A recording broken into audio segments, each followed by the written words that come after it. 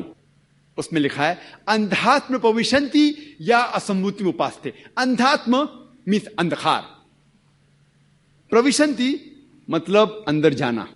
وہ لوگ اندھکار میں جا رہے ہیں جو لوگ اسمبوتی کی پوجا کرتے ہیں. اسمبوتی مانے قدرتی چیز، مثال کے طور پہ پانی، آگ، ہوا. جو لوگ قدرتی چیز کی اسمبوتی کی پوجا کرتے ہیں وہ اندھکار میں جا رہے ہیں.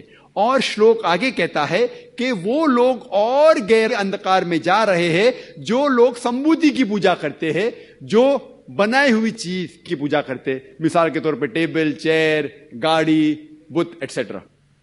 کون کہتا ہے؟ یجروید ادھیائے 40 شلوک نمبر 9. اور سارے وید میں سب سے اونچا وید ہے رگ وید. رگ وید میں لکھا ہے کتاب نمبر 1 ہم نمبر 164 164 شلوک نمبر 46 شلوک نمبر 46. اس میں لکھا ہے ایک کم ست وپر بہودا ودانتے. یہ سنسکرت شلوک ہے جس کے معنی ستیہ ایک ہے، حق ایک ہے، خدا ایک ہے، اور سنت لوگ اسے کئی ناموں سے بلاتے ہیں. بھگوان ایک ہے، ایشور ایک ہے، لیکن سنت مہاپروش لوگ اسے کئی نام سے بلاتے ہیں. اور رگ وید میں، صرف رگ وید میں کتاب نمبر 2 ہم نمبر 1 میں 33 نام خدا کو دیے ہیں. کتنے نام؟ 33. اس میں سے ایک ہے رگ وید میں بک نمبر 2 ہم نمبر 1 شلوک نمبر 3 ایک نام دیا گیا ہے، وہ ہے برہما. انگلش میں اسے کہتے ہیں کریٹر، اردو یا عربی میں کہتے ہیں خالق. ہم مسلمانوں کو کوئی گلا شکوہ نہیں ہے اگر کوئی اللہ سبحانہ و تعالیٰ کو کہتا ہے کہ وہ خالق ہے، وہ کریٹر ہے. لیکن اگر کوئی شخص کہتا ہے کہ برہما وہ خدا ہے جس کے 4 سر ہے، ہر سر پہ ایک تاج ہے، تو ہم مسلمان اس پر اعتراض کرتے ہیں. کیونکہ آپ سوتا ستارہ اپنشد ادھیائے 4 شلوکا 19 کے خلاف جا رہے ہیں جس میں لکھا ہے نہ تس پتیما استی، اس کے جیسا کوئی بھی نہیں ہے. ایک دوسرا نام جو خدا کو دیا گیا ہے رگ وید بک نمبر 2 ہم نمبر 1 شلوک نمبر 3 میں، وہ ہے وشنو. انگریزی میں اسے کہتے ہیں سسٹینر، دا چیریشر. اگر اردو یا عربی میں کہیں گے تو وہ ہے رب. ہم مسلمانوں کو کوئی گلا شکوہ نہیں ہے اگر کوئی انسان کہتا ہے کہ خدا رب ہے یا سسٹینر ہے یا چیریشر ہے. لیکن اگر کوئی شخص کہتا ہے کہ وشنو وہ خدا ہے جس کے 4 ہاتھ ہے، ایک ہاتھ میں چکرا ہے، دوسرے ہاتھ میں کونچ ہے جسے بلو کرتے ہیں، اور وہ پانی پہ جا رہا ہے سانپوں کے بستر پہ، یا ہوا میں اڑ رہا ہے ایک پرندے جس کا نام ہے گروڈا، ہم مسلمان اس پہ سخت اعتراض کرتے ہیں. کیونکہ اس کے علاوہ آپ یجروید ادھیائے 32 شلوکا 3 کے خلاف جا رہے جس میں لکھا ہے نہ تست پتیما استی، اس خدا کا کوئی عکس نہیں ہے. اگر آپ پڑھیں گے رگ وید کتاب نمبر 8 ہم نمبر 1 شلوک نمبر 1، اس میں لکھا ہے ماں چدنندی سنسد. آپ ایک ہی خدا میں مانو، صرف ایک خدا کی پوجا کرو. رگ وید کتاب نمبر 6 ہم نمبر 45 شلوک نمبر 16 میں لکھا ہے یا ایک اتمشتی ہی، جس کے معنی ہیں کہ آپ اس ایک خدا کی پرشنسا کرو، صرف ایک ہی خدا ہے، اس کی عبادت کرو. اور ہندوازم کا برہما سوترا ہے ایکم براہم دیوتا ناستے نہنا ناستے کنچن. بھگوان ایک ہی ہے، دوسرا نہیں ہے، نہیں ہے، نہیں ہے، ذرا بھی نہیں ہے. اگر آپ ہندو مذہبی کتاب کا مطالعہ کریں گے تو آپ کو ہندو مذہب کے ایشور کے بارے میں صحیح تصور ہوگا اور آپ ہندو مذہب کے بارے میں صحیح تعلیم حاصل کریں گے. اور میں نے تقریر کی ہے similarities between Hinduism and Islam. جو یکسانیت ہے ہندوازم اور اسلام میں، اس کا پہ تقریر کی میں نے، تو آپ جانیں گے کہ ہندوازم میں بھی ایک ہی خدا ہے. اس کا نہ کوئی عکس ہے، نہ کوئی تصویر ہے، نہ کوئی بت ہے، اور ہمیں صرف اس خدا کی عبادت کرنا چاہیے. ہم ابھی سمجھیں گے کہ خدا کا تصور یہود مذہب میں کیا ہے، جوئش ریلیجن میں. What is the concept of God? اگر آپ اولڈ ٹیسٹمنٹ پڑھیں گے، book of Deuteronomy chapter number 6 verse number 4، اس میں لکھا ہوا ہے، موسیٰ علیہ السلام فرماتے شما اسرائیلو ادنى الحين وادنى الخد. یہ ایک ہیبرو ورس ہے جس میں موسیٰ علیہ السلام کہتے کہ یا بنی اسرائیل، او چلڈرن آف اسرائیل، ہمارا خدا، ہمارا رب ایک خدا ہے. اگر آپ پڑھیں گے بک آف ڈیوٹرانومی میں، یہ تصور ہے کہ خدا ایک ہے اور رب ایک ہے. اور اگر آپ پڑھیں گے book of Isaiah, book of Isaiah chapter number 43 verse number 11، اس میں لکھا ہوا ہے کہ even I am God and besides me there is no savior. صرف میں ہی خدا ہوں اور میرے علاوہ آپ کو بچانے والا کوئی بھی نہیں ہے. اگر آپ پڑھیں گے book of Isaiah chapter number 45 verse number 5، اس میں ذکر ہے کہ I am God and there is none else. There is no God besides me. میں خدا ہوں اور میرے علاوہ اور کوئی خدا نہیں ہے، میرے جیسا کوئی بھی نہیں ہے. اگر آپ پڑھیں گے بک آف آئزایا، آئزایا کی کتاب چیپٹر نمبر 46 ورس نمبر 9، اس میں لکھا ہوا ہے کہ I am God and there is none else. I am God and there is none like me. میں خدا ہوں اور میرے علاوہ کوئی نہیں ہے، میں خدا ہوں اور میرے جیسا کوئی بھی نہیں ہے. اگر آپ پڑھیں گے book of Deuteronomy chapter number 5 verse number 7 سے 9، اور book of Exodus chapter number 20 verse number 3 سے 5، اس میں خدا فرماتے that thou shall have none other God besides me. Thou shall have no graven image of anything, of any likeness in the heaven above, in the earth beneath, and the water beneath the earth. Thou shalt not bow down to them, nor serve them, for I, thy God, thy Lord, is a jealous God. اس کی معنی ہے کہ آپ کو میرے علاوہ کوئی بھی خدا کی عبادت نہیں کرنا چاہیے، اور کوئی بھی بت آپ کو نہیں بنانا چاہیے، چاہے وہ آسمان میں ہو یا دھرتی پہ ہو یا پانی میں دھرتی کے نیچے. اس کے جیسا کوئی بھی آپ کو میرا بت بنانے کی ضرورت ہے ہی نہیں، اور آپ کو کسی کے آگے نہیں جھکنا چاہیے، کسی اور کی عبادت نہیں کرنا چاہیے، کیونکہ صرف میں خدا ہوں.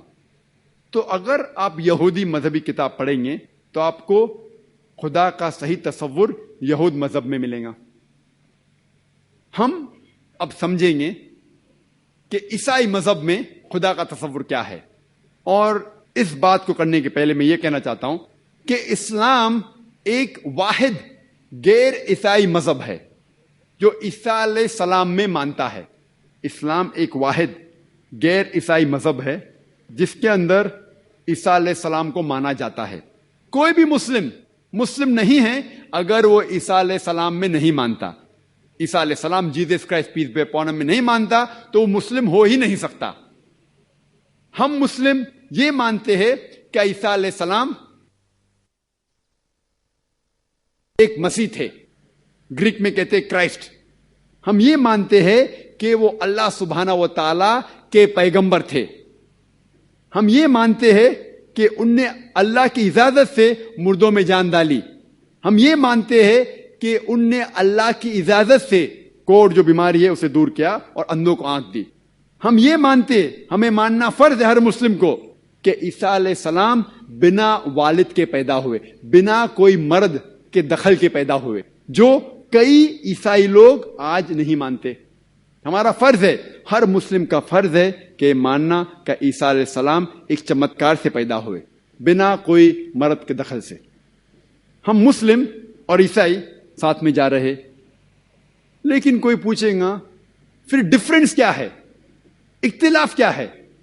اختلاف یہ ہے کہ کئی عیسائی یہ کہتے ہیں کہ عیسیٰ علیہ السلام نے خدا ہونے کا دعویٰ کیا اور عیسیٰ علیہ السلام خدا ہے. میں کیونکہ طالب علم ہوں اسلام اور دیگر مذاہب کے, میں نے بائبل بھی پڑھی ہے, اور میں آپ سے یہ کہنا چاہتا ہوں کہ اگر آپ بائبل پڑھیں گے, بائبل میں ایک بھی ورس نہیں ہے, there is not a single unambiguous statement in the complete Bible where Jesus Christ, peace be upon him, himself says that I am God, or where he says worship me. پوری Bible اگر آپ پڑھیں گے ایک بھی شلوک, ایک بھی ورس نہیں ہے جس میں عیسیٰ علیہ السلام خود کہتے ہیں کہ میں خدا ہوں, یا کہتے ہیں کہ میری عبادت کرو. ایک بھی ان ایمبیگوس صاف ظاہر ورس نہیں ہے جس میں عیسیٰ علیہ السلام خود کہتے ہیں کہ میں خدا ہوں, یا کہتے ہیں کہ میری عبادت کرو. حالانکہ اگر آپ بائبل پڑھیں گے اس میں لکھا ہوا ہے, Gospel of John chapter number 14 verse number 28, عیسیٰ علیہ السلام کہتے ہیں my father is greater than آئی, میرے والد مجھ سے بڑے ہیں. اور عیسیٰ علیہ السلام خدا کو بائبل کئی بار کہتے ہیں والد. جب وہ کہتے ہیں میرے والد, ان کے معنی ہے میرا خدا. تو Gospel of John chapter number 14 verse number 28 میں عیسیٰ علیہ السلام کہتے ہیں my father is greater than آئی, میرے والد مجھ سے اونچے ہیں, مجھ سے طاقتور ہے. وہ کہتے ہیں Gospel of John chapter number 10 verse number 29, Gospel of John chapter 10 verse number 29 میں فرماتے my father is greater than آل, میرے والد خدا سارے لوگوں سے اونچے ہے, سارے لوگوں سے طاقتور ہے. عیسیٰ علیہ السلام فرماتے ہیں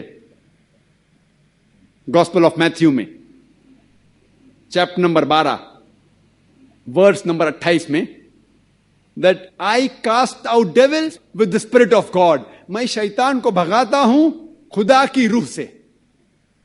وہ کہتے ہیں گاسپل آف لیوک میں چیپٹر نمبر 11 ورس نمبر 20 میں with the finger of God I cast out devils, میں اللہ کی مدد سے شیطان کو بھگاتا ہوں. وہ کہتے ہیں Gospel of John chapter number 5 chapter number 5 verse number 30 میں I can of my own self do nothing. As I hear, I judge, and my judgment is just. For I seek not my will, but the will of my Father. وہ کہتے ہیں کہ I can of my own self do nothing. میں خود کچھ بھی نہیں کر سکتا ہوں. As I hear, I judge. جس طریقے سے میں سنتا ہوں اسی طریقے سے میں جج کرتا ہوں. I can of my own self do nothing. As I hear, I judge, and my judgment is just. اور جو بھی میں جج کرتا ہوں وہ حق ہے. For I seek not my will, but the will of my Father. کیونکہ میں اپنے خواہش سے کچھ نہیں کرتا ہوں, میں صرف وہ چیز کرتا ہوں جو خدا کی خواہش ہے. اور کوئی بھی شخص جو کہتا ہے کہ میں وہ کرتا ہوں جو خدا کی خواہش ہے, اسے عربی میں کہتے ہیں مسلم. اسلام کی معنی اپنی خواہشیں خدا کے اوپر نچھاور کرنا, خدا کے خواہش کے مطابق چلنا. اور جو شخص, جو انسان خدا کے خواہش کے حساب سے چلتا ہے اسے عربی میں کہتے ہیں مسلم.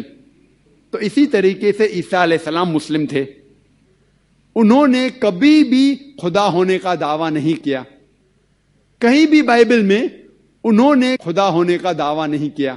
بلکہ اگر آپ بائبل پڑھیں گے, بائبل میں لکھا ہے Gospel of John chapter 14 verse number 24, اس میں عیسیٰ علیہ السلام کہتے ہیں کہ جو کچھ آپ سن رہے ہیں وہ میرے الفاظ نہیں ہیں, خدا کے الفاظ ہے. جیسس کرائسٹ کہتے ہیں پیس بی اپون ہم, عیسیٰ علیہ السلام کہتے ہیں Gospel of John chapter number 17 verse number 3 میں this is life eternal so that you may know there is one God and Jesus Christ whom thou hast sent. یہ آپ زندگی دیکھیں گے ابدی ہے, اور آپ کو اندازہ ہوگا کہ خدا ایک ہے اور انہوں نے عیسیٰ علیہ السلام کو بھیجا. اور صاف الفاظ میں لکھا ہوا ہے بک آف ایکٹس میں چیپٹر نمبر 2 ورس نمبر 22 میں کہ ye men of Israel, listen to this. Jesus of Nazareth, a man approved of God amongst you by wonders and miracles which God did by him, and you are witness to it. اس کے معنی ہے کہ او اسرائیل کے لوگوں, آپ یہ سنو, کیا عیسیٰ علیہ السلام ایک نصرانی تھے. اور Jesus of Nazareth a man approved of God, وہ ایک انسان تھے جن کو خدا نے چنا اور ان کے ذریعے کئی چمتکار کیے, اور آپ اس کی شہادت دیتے ہیں. آپ جانتے ہیں کہ وہ انسان ہیں جو آپ کے بیچ میں رہ رہے ہیں اور خدا کے ذریعے انہیں کئی چمتکار کیے اور آپ اسے خود دیکھ چکے ہیں. اس سے ظاہر ہوتا ہے کہ عیسیٰ علیہ السلام انسان تھے اور اللہ سبحانہ و تعالیٰ کے بھیجے ہوئے پیغمبر تھے. اور جب عیسیٰ علیہ السلام سے پوچھا گیا تھا کہ سب سے پہلا کمانڈمنٹ کیا ہے, پیغام کیا ہے, انہوں نے ہو بہو جو موسیٰ علیہ السلام نے کہا تھا اس کو دہراتے ہیں. یہ لکھا ہوا ہے گوسپل آف مارک میں چیپٹر نمبر 12 ورس نمبر 29 میں. عیسیٰ علیہ السلام فرماتے ہیبرو میں شما اسرائیلو ادنی الحین و ادنی خد, جس کے معنی ہے او اسرائیلو, او یہودو, ہم جان لے کہ خدا رب ایک ہی خدا ہے, ہمارا خدا ہمارا رب ایک ہے. تو اگر آپ بائبل پڑھیں گے تو آپ کو عیسائیت میں خدا کا صحیح تصور آپ کو پتا چلے گا, اور یہ پتا چلے گا کہ عیسائیت میں بھی خدا ایک ہے اور خدا کی تصویر بنانا, عکس بنانا حرام ہے, اور ہم اسی خدا کی عبادت کرنا چاہیے. ابھی ہم سمجھیں گے کہ اسلام میں خدا کا تصور کیا ہے, اور سب سے بہترین جواب اگر کوئی مسلم دے سکتا ہے خدا کا تصور اسلام میں, وہ ہے آپ کو سورہ اخلاص سنائیں. سورہ اخلاص قرآن مجید کی سورہ نمبر 112 ہے, آیت نمبر 1 سے 4, جہاں اللہ سبحانہ تعالیٰ فرماتے قل هو اللہ احد, کہو کہ اللہ ایک ہے. اللہ الصمد, وہ اللہ جو بے نیاز ہے.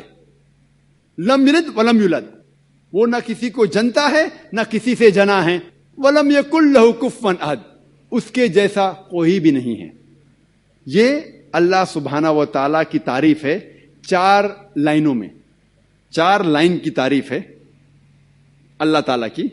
اگر کوئی بھی انسان کہتا ہے کہ وہ شخص خدا ہے, اور اگر وہ شخص اس 4 لائن کی تعریف میں اترتا ہے, تو ہم مسلمانوں کو کوئی گلا شکوہ نہیں اسے خدا تسلیم کرنے میں.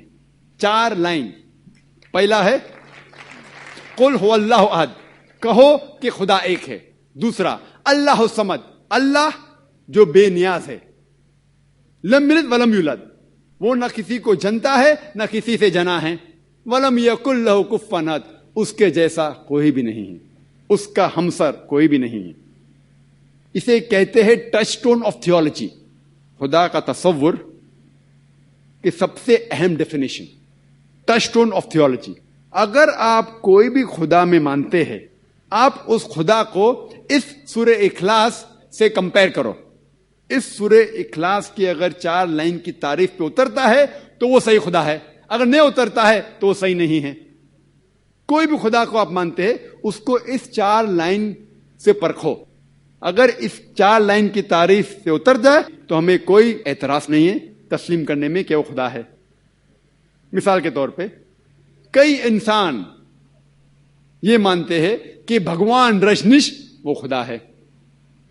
سوال جواب کے دوران ایک ہندو دوست نے مجھ سے کہا کہ ہم ہندو نہیں مانتے کہ بھگوان رجنیش خدا ہے. تو میں نے اس سے کہا, میں نے کبھی بھی نہیں کہا کہ ہندو مانتے ہیں کہ بھگوان رجنیش خدا ہے. میں نے یہ کہا کچھ انسان مانتے ہیں بھگوان رجنیش خدا ہے. میں ہندو مذہب کی کتاب پڑھ چکا ہوں, اس میں کہیں بھی نہیں لکھا ہوا ہے کہ بھگوان رجنیش خدا ہے. لیکن کئی انسان یہ مانتے ہیں کہ بھگوان رجنیش خدا ہے.